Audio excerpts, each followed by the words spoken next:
Hi, welcome to some ideas to use 20 fat quarters with GourmetQuilter. I'm Susan Clare, GourmetQuilter, and we're having a whole lot of fun making up different projects, starting out with 20 fat quarters plus some borders and bindings and things.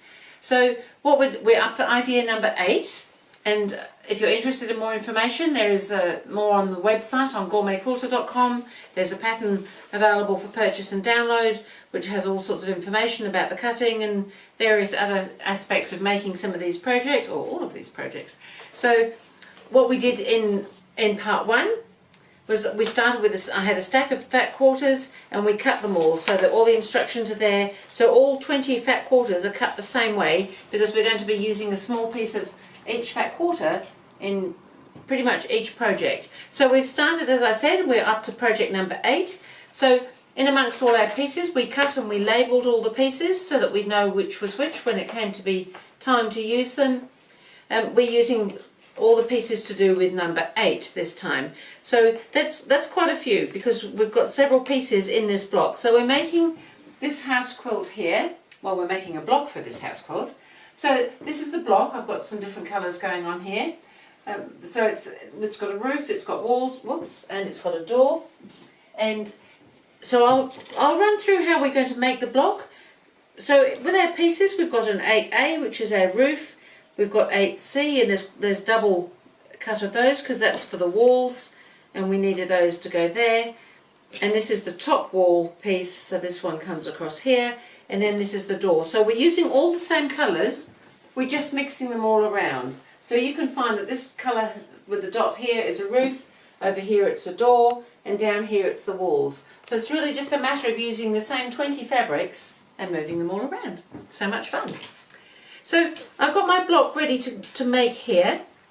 So we've got my door, I've got my 2 walls, and I've got my roof. Now the roof has a little background on it. We've got to take the little corners off, and there's a little side piece in here as well of background. So that's that little piece there. So to do this, I found the best way is always to do the roof first, because houses always need to have their roof on first, because we don't want it to rain. So what I've done here with my squares for the background is I've drawn a diagonal line on them, and I'm just going to put that on the top of the roof corner, and I'm going to stitch it. But we are going to do a second line of stitching, so you could either mark that second line now 1/2 inch away, or you can just decide that that's about 1/2 inch. It depends whether you like to decide or whether you like to actually have a line drawn. I generally like to decide. But we do need the diagonal line. We've got to stitch on that. So we'll do this, and we've got to do it to both ends. But we're also going to stitch that second line, and we need to in this case. Sometimes I suggest it as something that you might like to think about doing. This time I'm suggesting that you should do it, because we're going to use these pieces in the border of the quilt. So in this border here, we've got these little triangles, which are kind of fun. They kind of make it a little bit light-hearted somehow.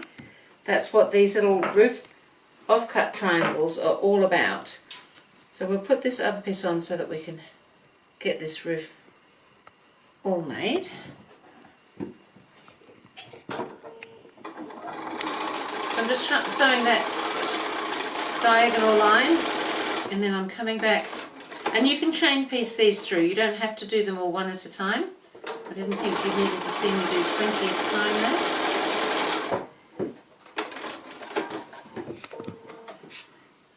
So I've done 2 lines of sewing, you can probably see it on this side better, roughly 1/2 inch apart. And so now I'm going to cut between the 2 lines of sewing, and don't throw away those triangles, they are part of our border, and it's just kind of fun.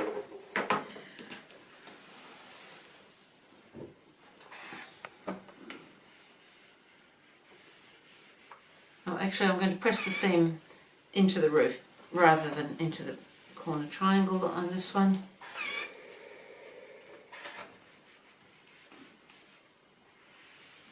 Oops. So we already have a roof, so that's looking pretty good. So now, to get it up the right way, we need to put the walls either side of the door. So pretty straightforward. It's a simple block to make. But I think so many of us just love houses that you could really never have too many houseplants.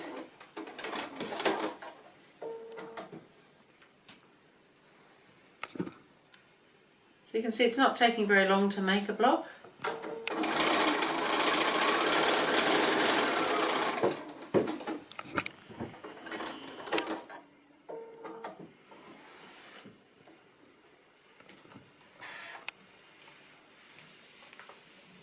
And then we put the top part of the wall on there.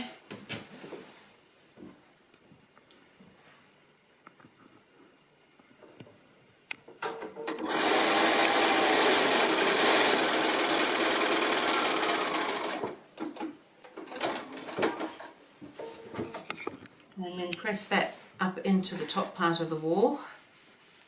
It's always best to try and press with things the way they want to go, and it'll want to go that way because of the extra seam in there. And then we're going to put the background on either side.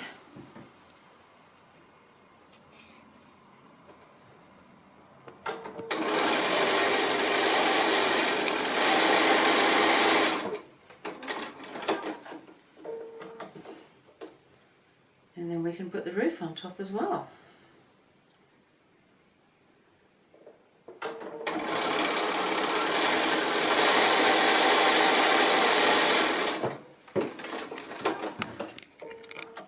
And then I'll show you how we make the little sashing posts. They're kind of fun to have in there as well.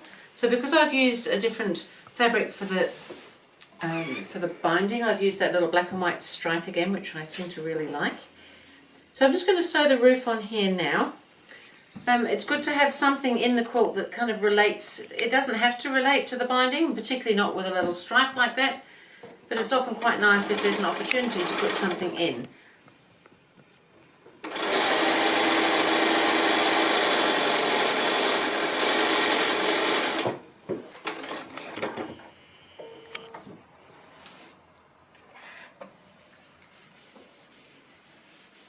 So this one I am pressing up, which you won't want to do too much because of these little corners, but it will go if you encourage it. So there's our house already. So we already have two houses.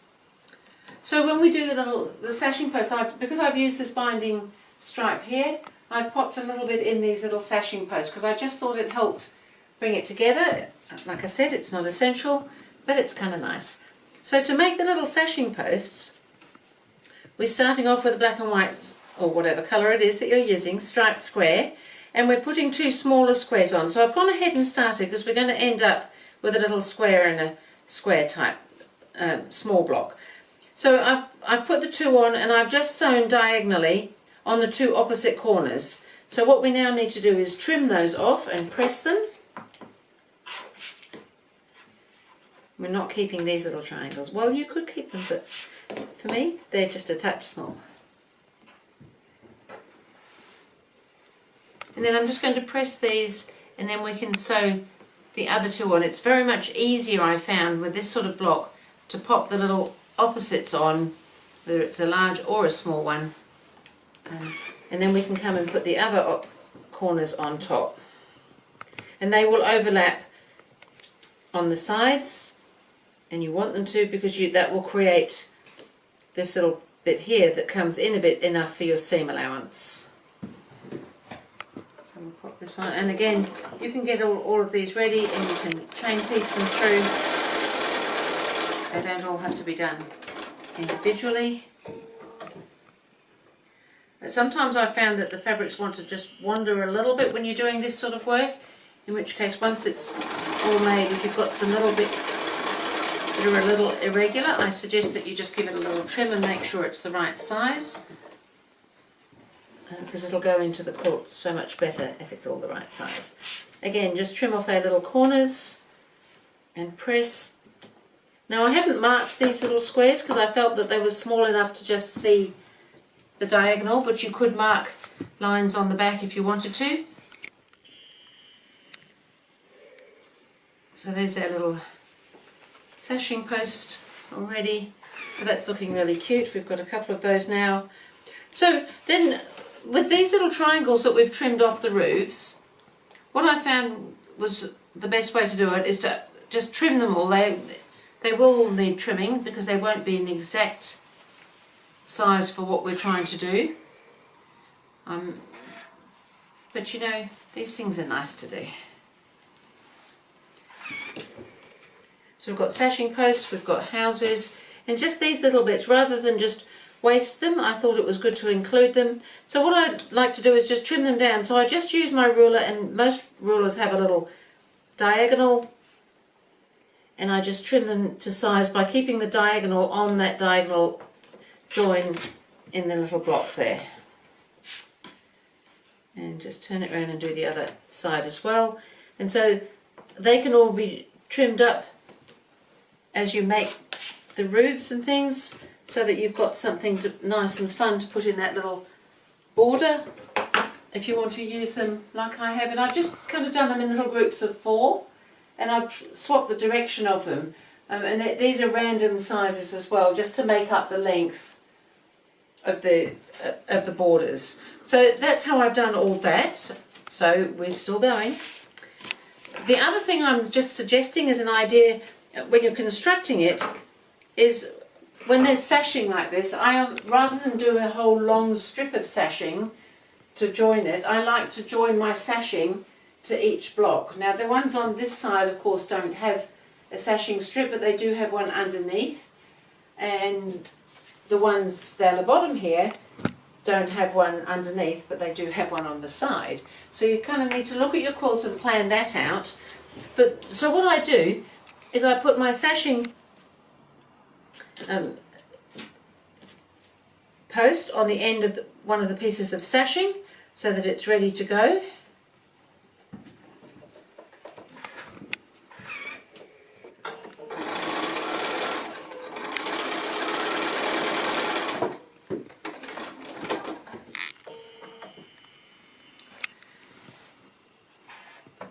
And then I put a piece of the sashing onto the block, so the vertical one. And as I said, you'll just need to have a look at the blocks and where they sit on the quilt as to which ones you have to leave off and add on. But this is kind of a nice way to do sashing, particularly on larger quilts where the lengths can be quite long to be dealing with. And so you can get all your blocks ready and put them just together basically as slightly larger blocks because they've got the sashing on them.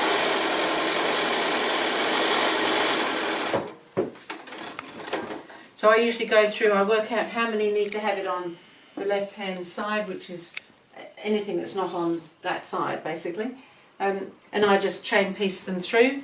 I find that it works really well, it gets it all done without the tedium of the great long pieces. So I would get all my blocks to this stage, I get my sashing posts to this stage, and then you can pop that on there,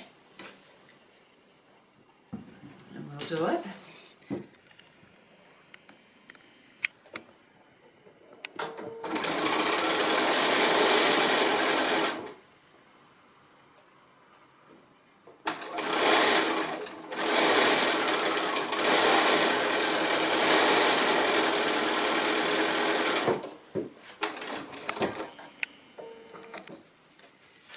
And then we've got our blocks ready to go in, and when we join those all up, you'll find that all your sashing is already there.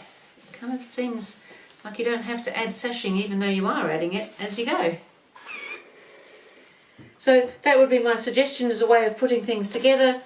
So this one would be just the same, we won't do it, but I'll just position it so we pop the sashing there, and we put our sashing post in there and on there, so that you can just see how that is all going to work really well. You can make your little corners work for you in the borders.